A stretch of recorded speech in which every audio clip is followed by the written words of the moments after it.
Welcome to Monday, May 19th, and today I'm starting with a new device from the people who brought us Story Engine, the Lore Masters deck. And I've got it sideways here because it is a mighty box. There's a lot in this deck.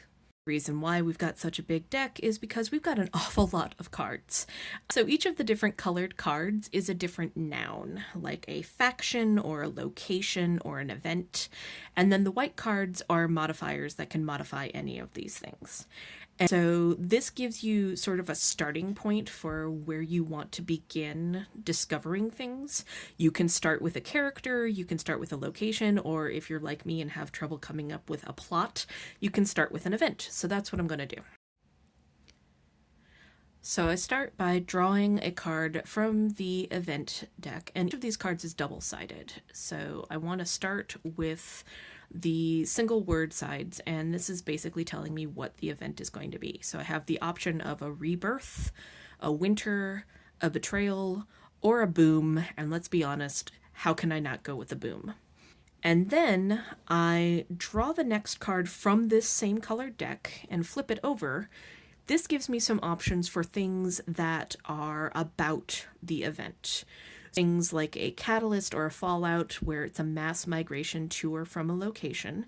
And this is an icon that tells me to draw a card from the location deck so I can get a little more information about where they're going to or from.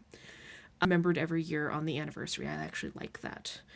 So I'm going to do that, and you just tuck that under one side and keep doing that until you've got all four sides covered.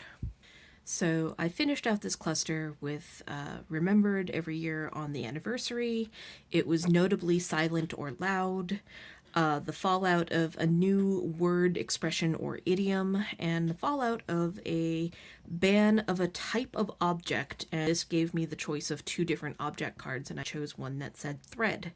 Now, if I wanted to, I could start a new cluster, what this is, based on thread and some information about what kind of thread it is, where it's from, that sort of thing.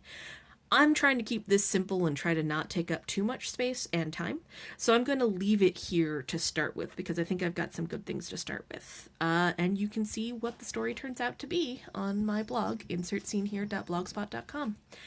Thanks much y hasta pronto.